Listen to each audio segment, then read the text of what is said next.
Hello and welcome to this short video on 6 exotic derivative rules. What I mean here by exotic is that they are not there within our current A-level syllabus.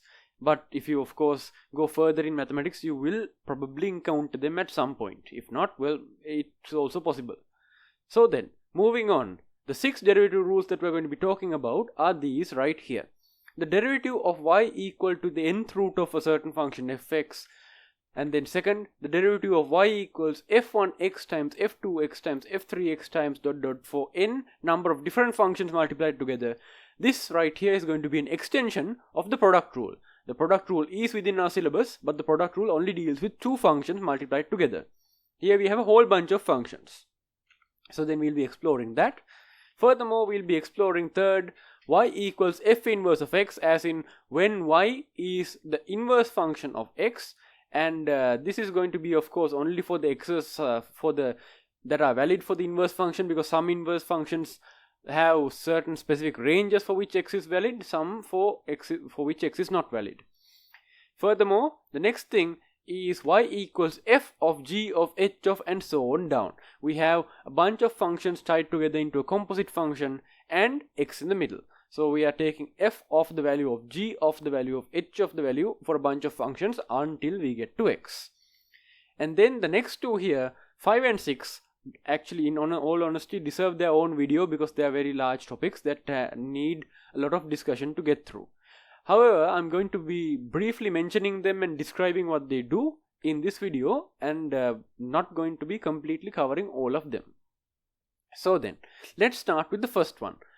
What do we do when we have y equal to the nth root of fx? The first thing we do is consider the expression we want. We want the derivative of y with respect to x. So we take the derivative with respect to x of both sides. Taking the derivative with respect to x, we can see this is the derivative of the nth root of fx with respect to x. The next thing we're going to do here is to convert this nth root into a 1 divided by n power. So we're going to do dy by dx equal to d of, instead of writing the nth root of fx, we're going to write fx to the power of 1 divided by n with respect to x. Now at this point we still can't take the derivative with respect to x because we don't know the relationship of f of x to the power of 1 divided by n with x. However, using the chain rule, we can simplify this into a method that into a expression that we can figure out. We can simplify this into d of f of x to the power of 1 divided by n with respect to, instead of x, we could do with respect to f of x, and then multiplied that by the derivative of f of x with respect to x. This right here is a simple application of the chain rule. The derivative, let's say dA by dB, could be written as dA by any other valid function dC times dC by dB. This is when C has a relationship with A and B. If that's the case and C is valid, then we can have this expression here, which is exactly what I'm doing here. I'm taking the internal variable f of x to be its own value and taking it as C, and then expressing this thing over here. So then, now can we solve it? Yes, we can. Here we can see on the left we have the derivative of f of x to the power of 1 divided by n with respect to f of x. Here we can treat f of x as its own variable and say what we are basically asking for is some value u to the power of 1 divided by n is derivative with respect to itself. Here, since we have a power here, according to our rule, x to the power of n is going to turn into n times x to the power of n minus 1. Therefore, u to the power of 1 divided by n is going to be turning into, u to the power of 1 divided by n has to be turning into 1 divided by n times u to the power of 1 divided by n minus 1.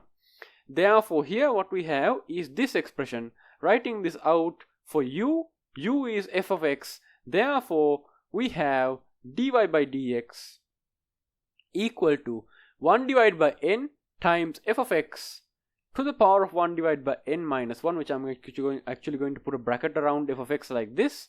So this is the first expression, and then the second part, the derivative of f of x with respect to x, I'm going to write as f prime x using the Leibniz notation of derivatives.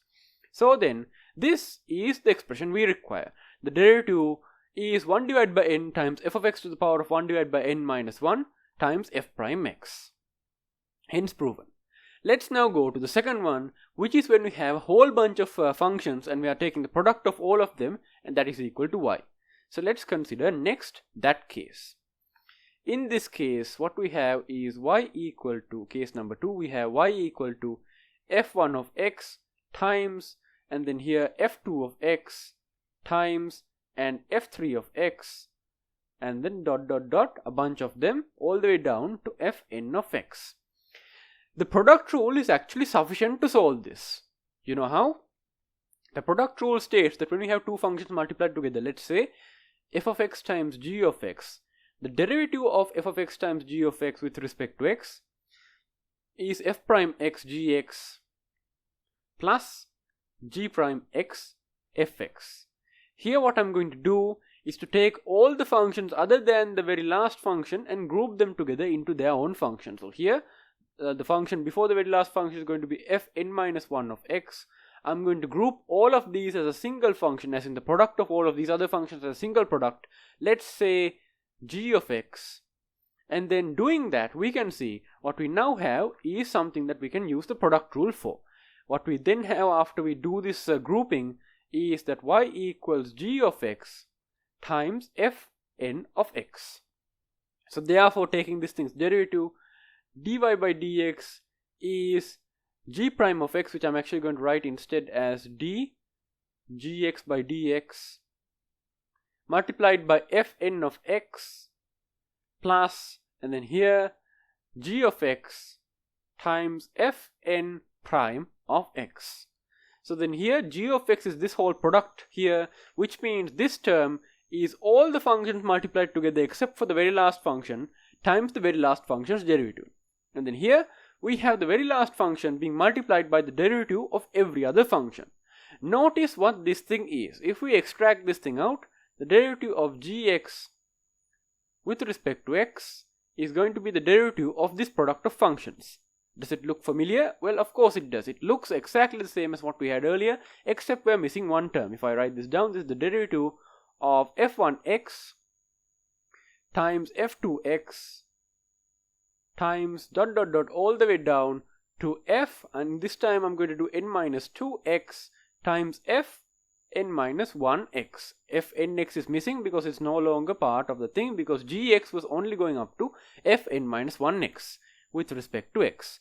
Now then, again what we're going to do is take this stuff, everything except the last term, and group it into another function and do this again. Once again, when we do this, we're going to see that this part is going to be equal to h prime x, or d hx by dx times that last function, which is f n minus 1 times x plus hx times f n minus 1 prime of x. So then into this thing here, what we need to substitute is this expression. Doing so, we get, I'm going to actually take a divider like this because this part separate from our actual original thing that we're trying to find.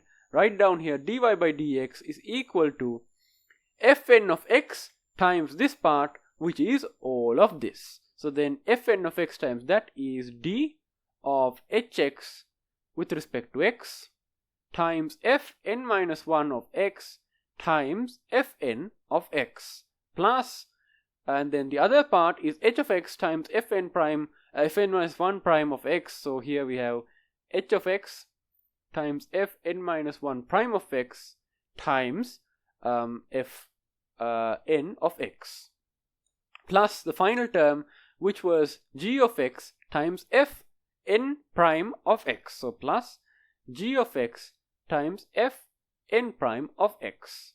Here what we're going to observe is that this last term is the last function's derivative times the rest of the functions. The next term after that, which we got, is including these two. If we multiply these two together, it's the product of every other function other than f sub n minus 1 times f sub n minus 1's derivative. If we continue this pattern, we will see what we have is all the functions except for one single function isolated, all of those functions multiply together, and then that other function that's not there in that product its derivative is then multiplied by that product. If we write this in a single formula, we can see that dy by dx is going to be equal to, and in terms of the general term here, all of these terms, and then the next term after this is going to be the same exact way, is going to be one of the function's derivatives times all the rest of the functions. So you can put some f sub I prime of x as in one of the function's derivatives times all other functions product that are not f sub I. So we can write in brackets like product of all other functions that are not f sub I of x. So every other function is multiplied together times that particular function's derivative, and this has to be summed across every single one of the functions, because every single one of these functions gets a turn to be the function that's taken the derivative of. So here I needs to go from, the very first function is f sub 1, so it needs to go from f sub 1 up to f sub n. So therefore I needs to go up from 1 up to n. So therefore the derivative in this case of this entire product is going to be the sum, as we get I from 1 up to n of that particular function's derivative times every other single function. Illustrating this from some simple examples, if we have just 3 functions, let's say y equals f of x times g of x times h of x, then dy by dx is going to be every single function gets its turn to be the derivative and the rest of them remain constant. So here dy by dx for this thing is going to be f prime x times g of x times h of x plus fx times g prime x times hx plus f of x times g of x times h prime x. You can see each function gets its turn to be the derivative, the one that's taken the derivative of, and the rest of the functions remain the same. This is an extension of the product rule. So hence proven, this is it, and let's go to number 3. Number 3 is y equals f inverse of x. So then let's write it down and try to solve it and get it to some nice answer.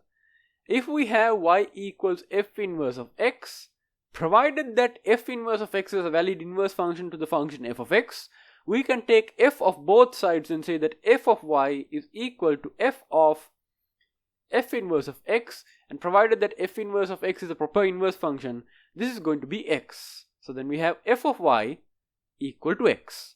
Now what I'm going to do is take f equal to f of y and take the derivative not with respect to x but rather with respect to y. In which case what we're going to have on the left is the derivative of x with respect to y, which is going to be equal to the derivative of f of y with respect to y. So f of y with respect to y I'm going to label as f prime of y, as in the derivative of f applied to y. So then we have dx by dy equal to f prime y. Recall the identity from this previous video. If you haven't seen it, you can click it and you can find this identity. Dy by dx is 1 divided by dx by dy. So therefore dy by dx would be 1 divided by dx by dy. We know dx by dy to be f prime y. Therefore this is going to be 1 divided by f prime y.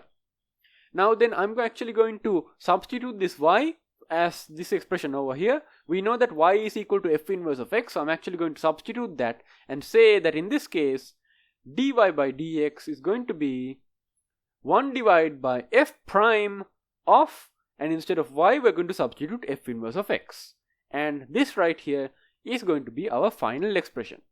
So if we have y equal to the f inverse of x, as in some inverse function of some other function f of x, then dy by dx is 1 divided by f prime of f inverse of x. So you take the original function, take its derivative, into that derivative you substitute f inverse of x, and that's your answer.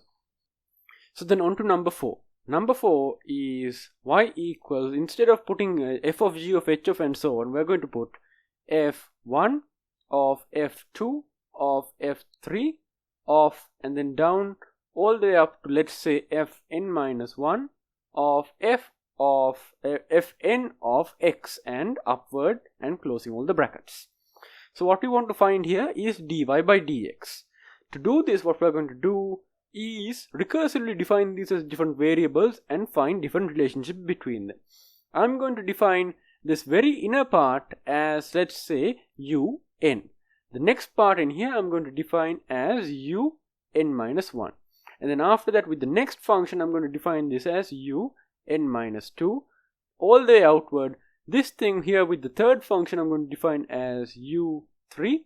This part here I'm going to define as u2, and we actually don't need a u1 here. We could do it if we wanted to, but it would be kind of pointless. So then, what we've done here is construct a kind of onion where we redefine the variables from the inside out to the outside. So now what we're going to do is figure out what this expression is equal to. Going from the outside to the inside, because that's how you peel an onion. First what we have is y equals f1 of, and all the inside stuff is u2. So therefore this y equals f1 of u2. Now we can't take dy by dx here, but we can take dy by du2. Doing that, we get dy by du2 is equal to f1 prime of u2. And then on the inside, we can now go to u2. Considering u2 is this whole expression here. And the inside of that part, inside of f2, is u3. So therefore, we could write u2 as f2 of, instead of all the other stuff writing that down, we could just write u3.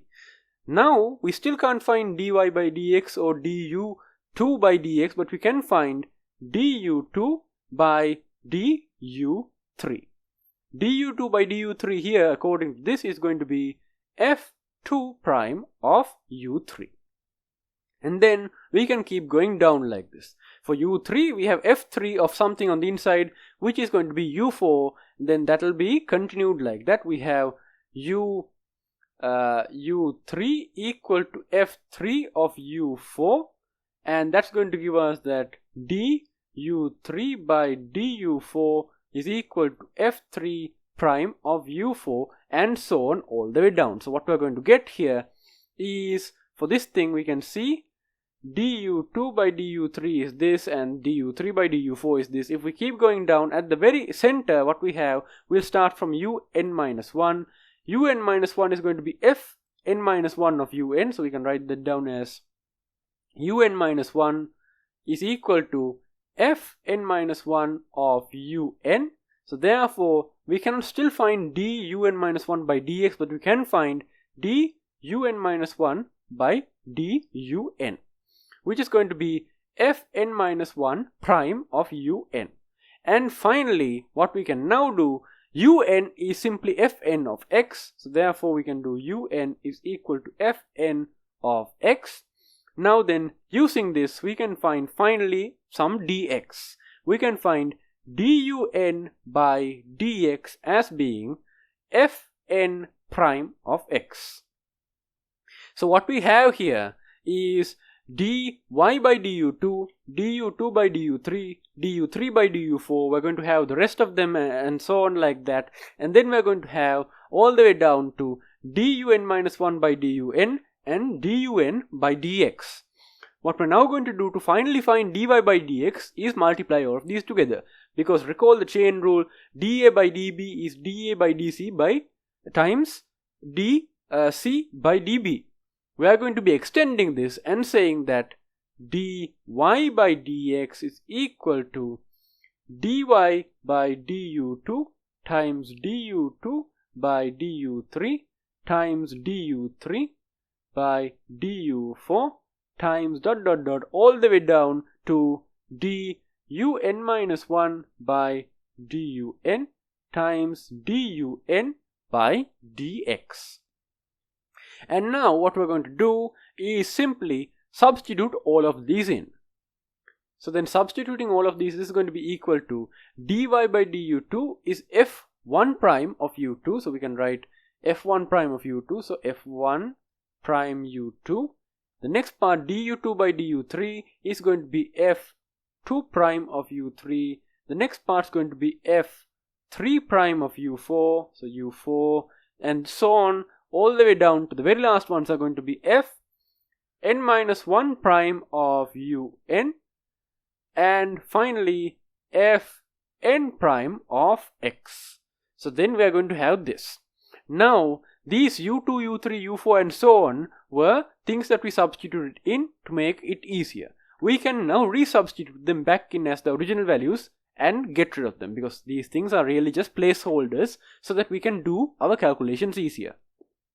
So then u2 is f2 of f3 of f4 of all the way down, u3 is f3 of f4 of all the way down, and so on. So then here what we have is equal to f1 prime of f2 of f3 of f4 and so on all the way down of x, and close all of that, times f2 prime and the rest of it on the inside, times f3 prime and the rest of it on the inside, times, and then so on all the way down to fn prime of x. So then here we can see, if we have an expression which is f1 of f2 of f3 of all the way down, what we need to do is peel this like an onion, and you can see the outermost layer gets derivativized and everything on the inside remains the same. And then after removing that layer, the next inner layer, outer layer becomes the derivative and everything on the inside remains the same. And then once we peel that away, the next part becomes the derivative and everything on the inside remains the same. So here we can think of this as like the layer. If we say, let's say the layers of the onion look like this. The first one is f, and then after that let's put g as the next layer, and then let's put h as the next layer. Let's say I as the next layer. We'll do only a few, and let's say j is the next, and then x on the inside. So then coming back out, we have this thing, this layer, and this layer. So basically this thing's derivative is going to be the outermost layer derivativized, so f prime, and then all the other layers on the inside are going to be the same. So then on here the g layer is going to be the same, and then inside of that the h layer, which I'm not going to draw the h, I'm just going to represent it with the colors, is going to remain the same. The purple layer is going to remain the same, and the green layer is going to remain the same. And then once we peel that part away, what we're going to be left with is g and this whole thing here, and then that thing's outermost layer gets derivativized, so g prime of, and everything else remains the same on the inside. So here we can have the orange thing, and then the purple thing, and then the green thing, and then once we peel that layer away, the next part, which is the orange part, gets left out. So then we are left with this. Then we take the derivative of that part, so h prime of, and then the two layers left inside, the purple layer and the green layer, remain. And then once we peel that away, all we are left with is this bit. Over there the outermost layer is I, so we have I prime of, and all we have on the inside is the green layer, and finally all we are left with finally is just the green layer, so its prime, as in j prime of x. So this is the expression for this kind of derivative. You can go as many layers as you want, but you have to peel it out from the outside inward. Let's now go to number 5, which is going to be partial derivatives. As I said in the intro, we are not going to be able to go to the required depth in this thing. We really should make a different video and discuss about this, but for now we're going to touch the surface and leave it there. Partial derivatives is an idea like this. Let's say you have a function which has more than one variable input. Let's say capital F of x comma y.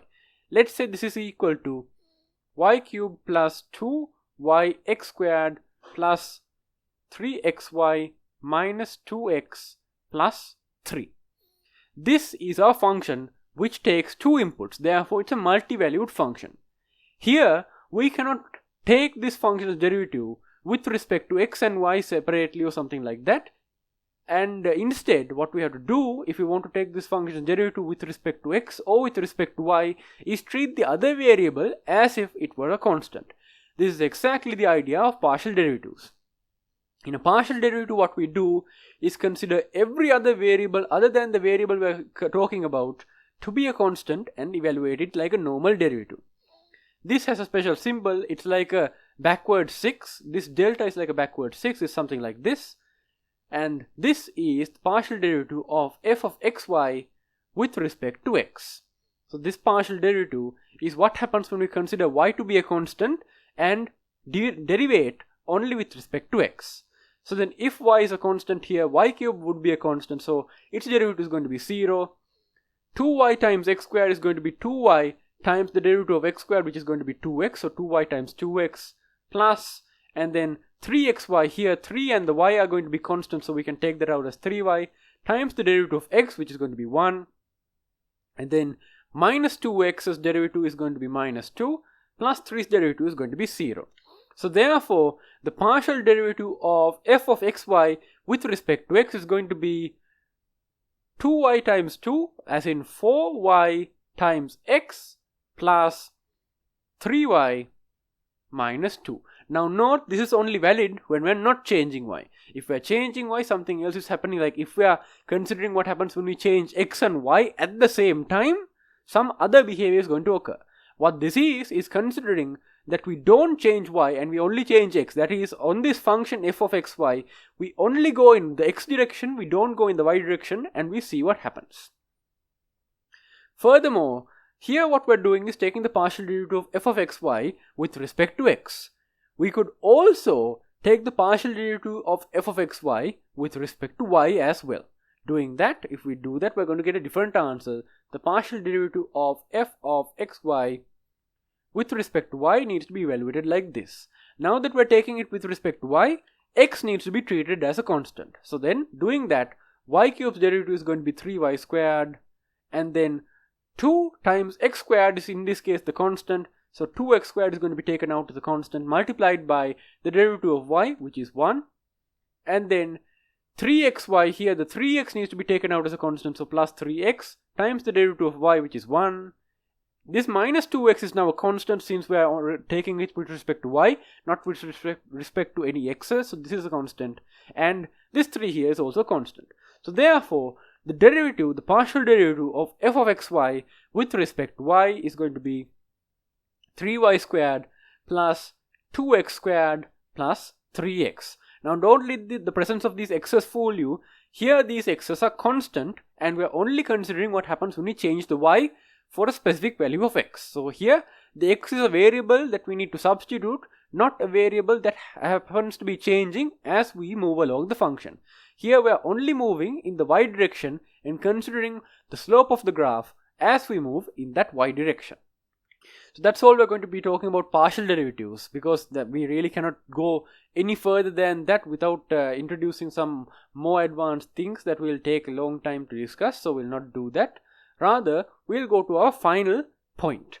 The final thing that I told you I was going to talk about is logarithmic differentiation.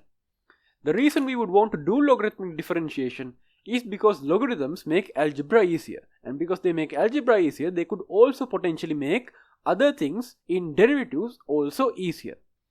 An example of this would be something like y equals some function f of x to the power of some other function g of x.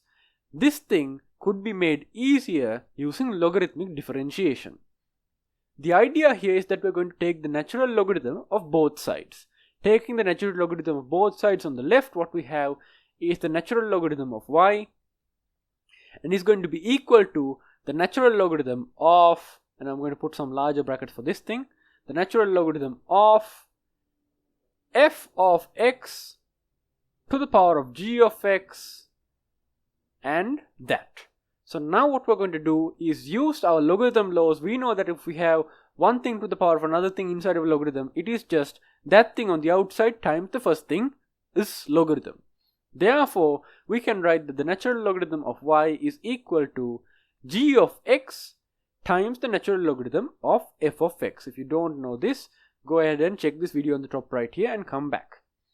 Now what we are going to do is take the derivative of both sides with respect to x. So we're going to do the derivative of the natural logarithm of y with respect to x, and that's going to be equal to the derivative of this compound function, which is g of x times the natural logarithm of f of x, all with respect to x. So all of this taken with respect to x.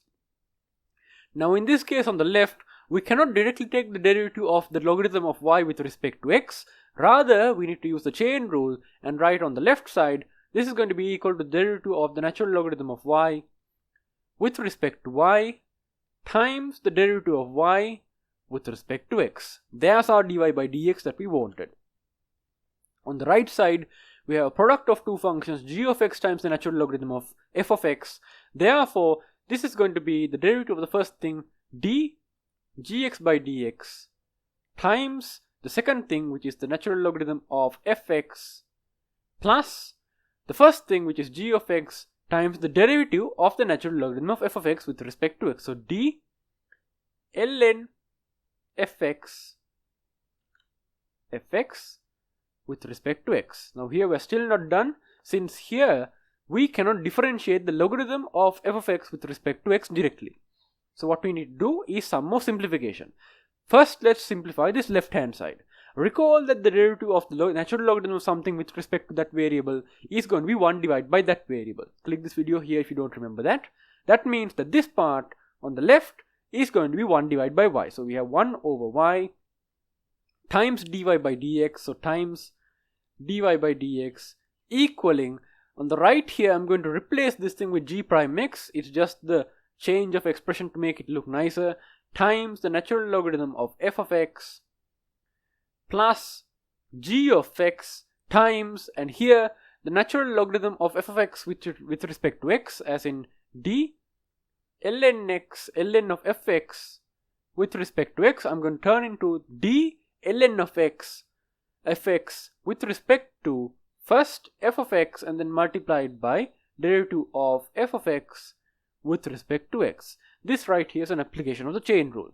Doing this part I'm going to write as f prime x, and here, as we just saw, the derivative of the natural logarithm of something with respect to that something is 1 divided by that something. So this part here is 1 divided by fx. So here what we have is times 1 divided by fx times f prime of x.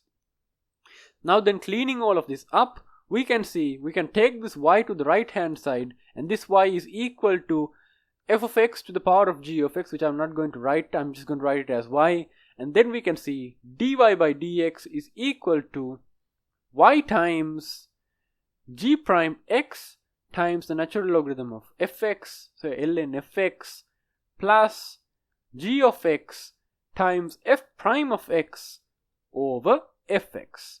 This is the expression for the derivative of y equals f of x to the power of g of x. Now you can see this thing could be done easily using logarithmic differentiation.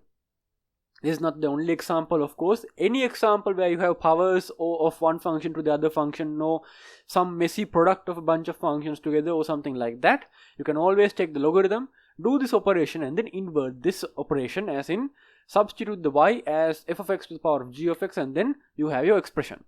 So here the only important caveat, the important thing that I need to mention is that since we're taking the logarithms, the input of a logarithm to remain within the real numbers must be positive. As in f of x here, this input should be a positive value. If f of x is not positive, if f of x is 0, the logarithm is undefined, and if f of x is negative, the logarithm is going to be complex. Therefore we have issues. In the same way, we should not have in any other expression, like here, this is just one specific example. In any of the expressions that you are going to use logarithmic differentiation in, you need to make sure that when you are staying within the real numbers, any function that is going to be on the inside of a logarithm must be positive. It cannot be 0 and cannot be negative because of various issues. So for this thing, the only caveat is that you need to have all of your functions that are within logarithms being positive. So that is it for this video here today. I hope you enjoyed. These 6 things that I've shown you here are not within our syllabus, but I think they're quite interesting and could be quite useful in certain context. However, since they're not within our syllabus, don't go around using them when you're answering exam papers and such. So then, that's the end of this video. I hope you enjoyed. Thank you for watching, and goodbye.